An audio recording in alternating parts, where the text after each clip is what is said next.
नेता, इस विधानसभा की सुध लेने वाला अगर कोई है तो वो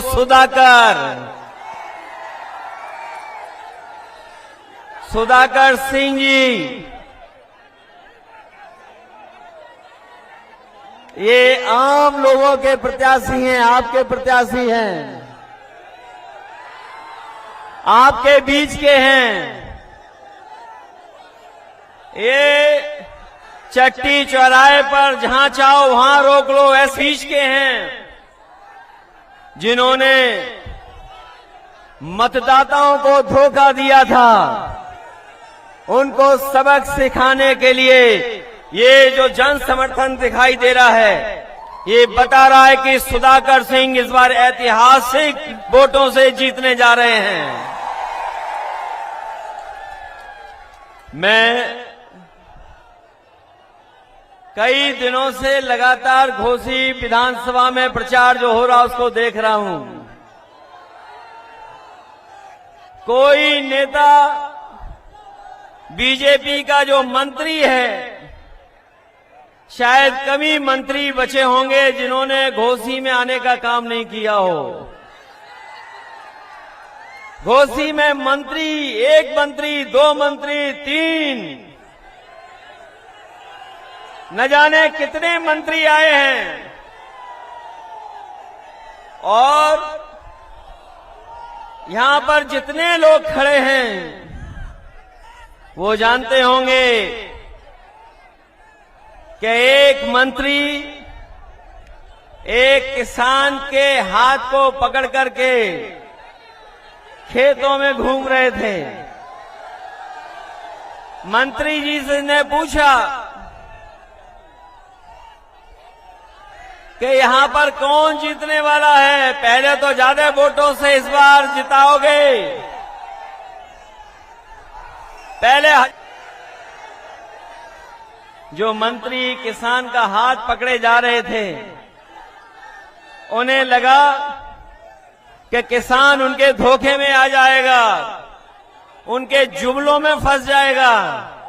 लेकिन मैं बधाई देना चाहता हूं उस पत्रकार को, मंत्री जी के जाने के बाद, जिन्होंने हाथ पकड़ करके अपने खेतों में घुमाया था। जब पत्रकार साथी ने पूछा कि कौन जीतेगा यहां से, वो गरीब किसान गांव में रहने वाला हमारा, उसने कहा कि सुधाकर यहां से हजारों वोटों से जीत करके जाने वाले हैं। ये मंत्री अपनी उपलब्धि नहीं बता रहे। जिस मंत्री ने किसान का हाथ पकड़ा था, तमाम मंत्री आ रहे हैं धोखा देने, अपनी उपलब्धियां नहीं बता रहे यहां आकर के। वो किसान जो अपनी पैदावार की चिंता में डूबा है, उसकी फसल की कीमत कैसे मिले, ये मंत्री जो घूम रहे सरकार के, वो ये नहीं बता पाए कि डीजल सस्ता मिलना चाहिए किसान को, खाद कीटनाशक दवाई, और जब हमारे किसान की पैदावार तैयार हो जाए तो ये बीजेपी के लोग बताना भूल गए कि लाल किले से लेकर के मंचों तक कहा था कि हमारे किसान की पैदावार जो होगी उसकी आय हम दोगुनी कर देंगे। यहां हमें दिखाई दे रहे हैं या किसान, बताओ ये डबल इंजन की सरकार वालों ने किसी किसान की आय दोगुनी की हो तो? ये लोग कह रहे डबल इंजन से कुछ नहीं होता, इंजन का ड्राइवर अच्छा होना चाहिए। हमें वो ड्राइवर नहीं चाहिए इंजन का जो इंजन छोड़ करके ड्राइवर भाग गया हो। हमने अपने बीच का नेता चाहिए, हमें अपने बीच का नेता।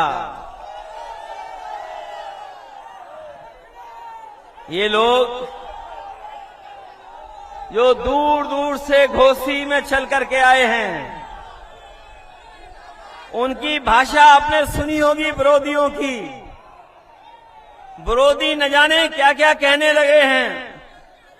जो विरोधियों की भाषा बदली है वो इसीलिए बदली है कि यहां का किसान, यहां का गरीब, यहां का नौजवान सब जाति धर्म तोड़ करके साइकिल के साथ और समाजवादी पार्टी के प्रत्याशी सुधाकर सिंह के साथ खड़े दिखाई दे रहे हैं। अब तो हिसाब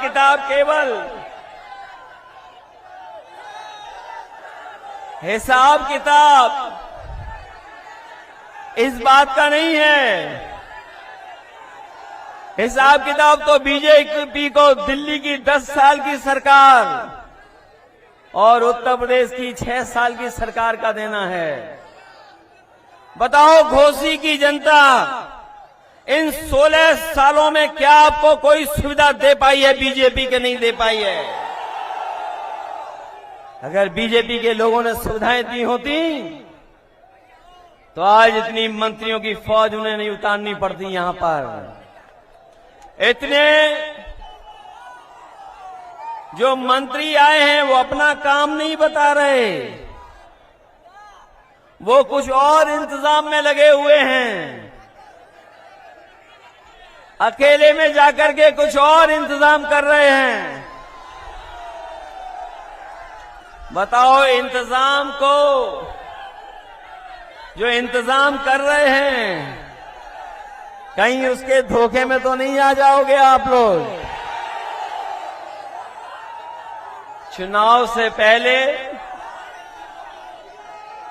ये जनता में जब हार गए हैं तो प्रशासन को आगे कर देंगे। ये प्रशासन के लोग चुनाव लड़ना चाहते हैं, लेकिन हमें पता है घोसी की बहादुर जनता है, ये प्रशासन से तो नहीं घबरा जाएगी। अगर आपको मुकाबला भी करना पड़े तो अपने वोट के अधिकार के लिए मुकाबला करना, क्योंकि घोसी विधानसभा का संदेश केवल उत्तर प्रदेश के लिए नहीं है। घोसी विधानसभा के एक एक वोट का संदेश देश में जाने वाला है, क्योंकि देश में कहीं और चुनाव ऐसा नहीं होने जा रहा है। कम से कम ये संदेश घोसी की जनता दे कि जिन्होंने कोई काम नहीं किया है, उनको सबक सिखाने का काम करेंगे अपने वोट दे करके। वैसे तो पलायन लोग करते अपने काम रोजगार के लिए, नौकरी के लिए, लेकिन ये तो पहले विधायक दिखाई दे रहे हैं जो अपने स्वार्थ में पलायन कर रहे हैं, अपने लाभ के लिए पलायन कर रहे हैं।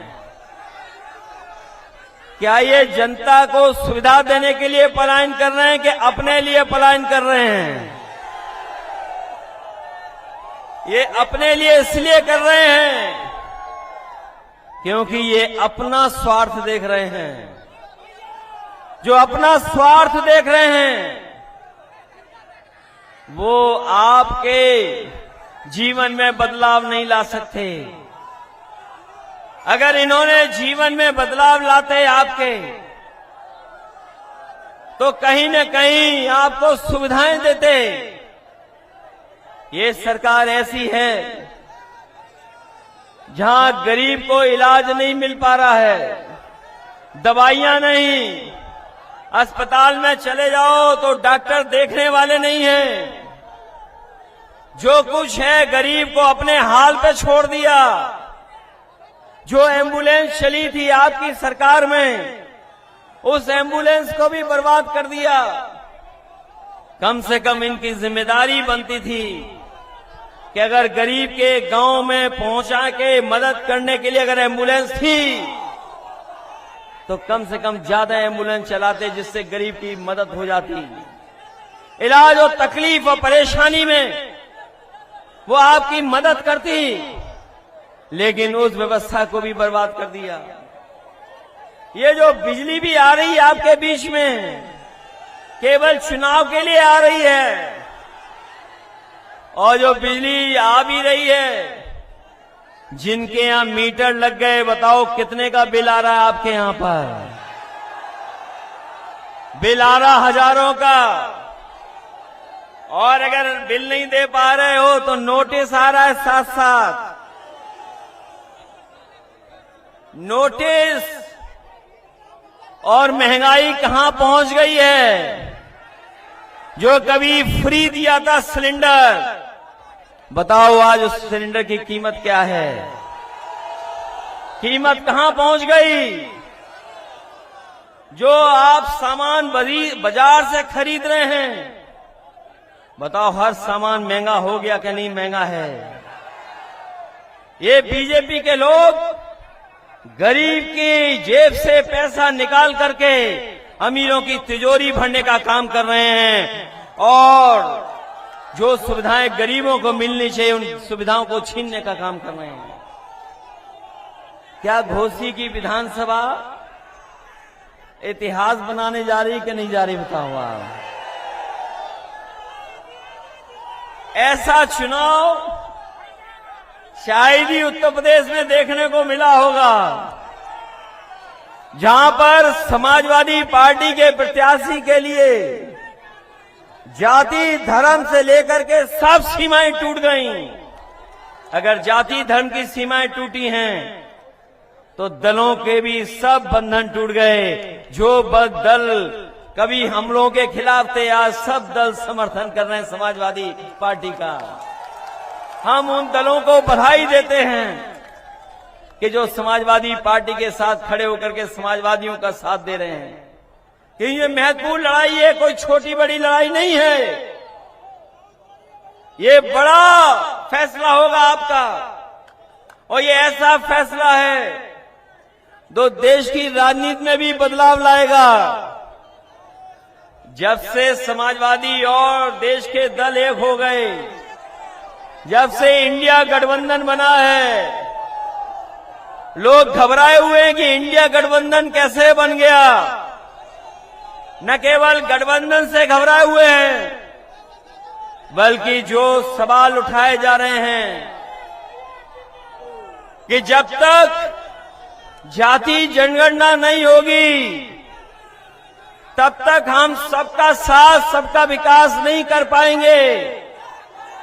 ये जो लोग सबका साथ की बात कर रहे हैं, वो सबके बीच में गैर बराबरी नहीं खत्म करना चाहते।